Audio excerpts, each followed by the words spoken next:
distinguished ministerial colleague, Education Minister Dharmendra Pradhan ji,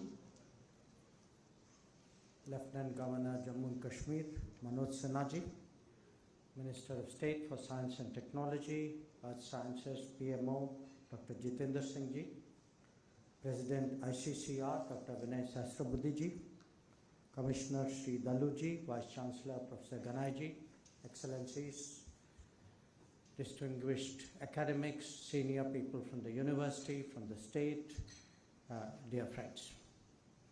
First of all, a very, very warm welcome here, because as I am the guest, but this is also the building which is part of my ministry, so I'm also partly the host. So I'm really very, very pleased to see you.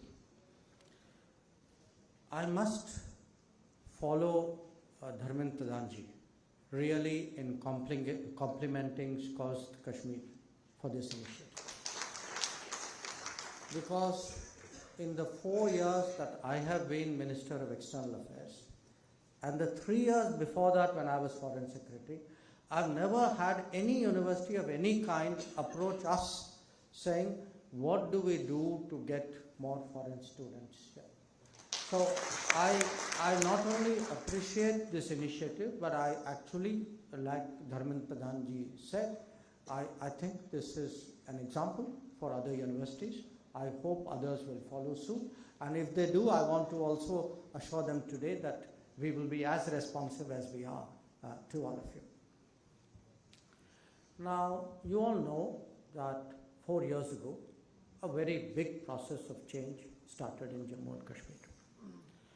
And that process of change was intended to ensure that the full benefits of development and progress that the rest of India had seen for many, many years were also now completely available to the people, especially to the youth of Jammu and Kashmir. And that in that sense, their being in the national mainstream was extremely important. But it wasn't just that. It was also by doing so, they would connect up with what the rest of India was connecting up, which was also to be part of the international mainstream. That what we saw with many other states and many other universities in other states, which was more international students being there and more of our students going out, it is something that we obviously would like to see in Jammu and Kashmir as well. And for me, this is not just an education event. It is not just an event of what do we do in the state of Jammu and Kashmir. It is for me a very integral part of ensuring that a very important region of India is connected and I say this as a foreign minister, is connected to what is happening in the world. So this occasion is something which is, for me, of exceptional importance. Now you all know why education is important. Education is important because perhaps more than any other way, it is the path of mobility, it is the path of progress. You know, there are many of us, and I count myself, people who through education actually have come up in life. Now, education is not just a quest for knowledge. It is also a way, a pathway of awareness. And again, in a globalized world, it is absolutely essential that the young people of India are fully aware of what is happening in the world. And there is no better way of knowing what is happening in the world than to have international students among you. It's obviously many years since I was a student. But I can tell you, I still remember at that time, there were very few international students in the universities. But I can still remember every one of the international students who studied with me. And somewhere, you know, they connected us up. You know, I'm now talking of the period when I was in JNU. There was a student in my time from Japan.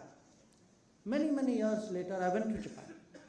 And there were things that student had, you know, left in my memory in the interactions we had. And suddenly a lot of what he said came back to me. It came back to me as a way of connecting up with a place where I had just gone in with very little prior knowledge. So I see the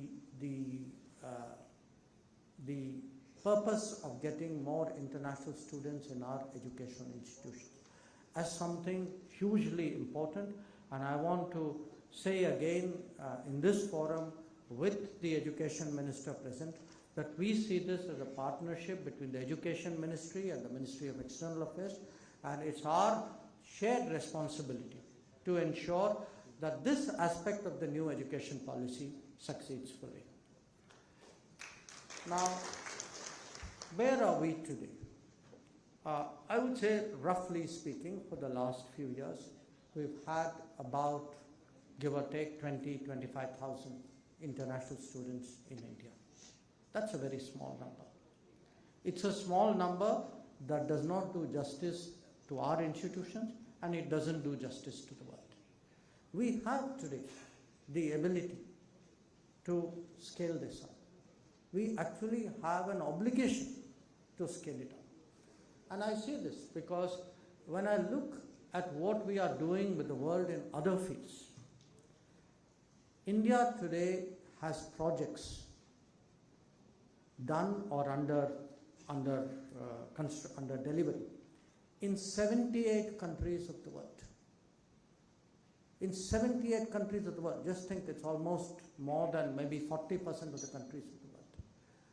So if our relationships are so extensive, if our investments are so deep, if our networking is so good, we need to see that translated into a greater flow of international students to India. And that is why I'm particularly pleased today to see representatives of the diplomatic corps here today. And I would like to tell them that, part of our relationship building is also how do we grow the number of students, because students at the end of the day are the best investments that anybody can make. They, the difference that they can make. We have seen students, there are today people, I just came from Fiji. The Prime Minister of Fiji had, as a military officer, spent time in a course here. The President of Nigeria had done so. There are many places where I have seen people who have availed of our technical courses, of our professional courses, who have come here for some kind of training. But I believe that rather than catch them, I would say, later on in their career, it is much better for us that this relationship building start very much earlier, and I would certainly hope that we can find ways by which this outlook of ours, Vasudhaiva Kutumbakam, it is also expressed in the field of education. Now, a few words about agricultural science and technology, and I am not in any way connected to that domain. But I do know one thing, that if I were to look at the few, maybe 3-4 big problems of the world, problems not just of a year but problems of a decade, maybe of a generation, and problems that affect the entire planet. Clearly, challenges of food security are right up there in terms of problems. And last year, because of what happened due to the conflict in Ukraine, this was brought home to a very large number of countries. Now, there are, there was a diplomatic initiative, many of you would have heard at that time, to get grain out of Ukrainian ports. But that was not the problem in itself. It was actually one aspect of a much bigger problem, and the much bigger problem is that if you look at what is actually required for decent nutrition in the world, global food production is well short of that, and we have to think of this very differently, very imaginatively, and that is why I would say Prime Minister's initiative that we celebrate, we mark, we implement 2023 as the International Year of Millets. Believe me, I regard this actually as an extremely profound and consequential initiative, because it addresses a very big demand gap in a very practical way. That you are looking actually at a grain with which the entire world has a history, which has enormous nutritional value, which has a very low water consumption, which is produced by small farmers, which therefore is an entirely ignored area. I mean, in this country today, for every kilogram of wheat we produce, 5 kilograms of wheat we produce less than 1 kilogram of millet. Surely we ourselves have scope to grow. But the Prime Minister is not just thinking about our country. He actually has a global perspective. And among the many messages which are going to come out of the G20, one of them is that please look at millets as a sustainable, expandable additionality to global food grain production and therefore for global food security. And we can only do this at a global level if we are actually connected globally. And nobody will connect us more globally than graduates of an agricultural educational system who through their networking will take idea from here and take it somewhere else. Because the reality is a very large part of the world has a history of growing millets. It is just that as with the coming of wheat, many of us, them and us, we have actually lowered our production target here. The second, of course, is food processing. Again, food processing is an area where India itself is making rapid strides. We are also making strides as a exporter of food grains, of horticultural products, of agricultural products.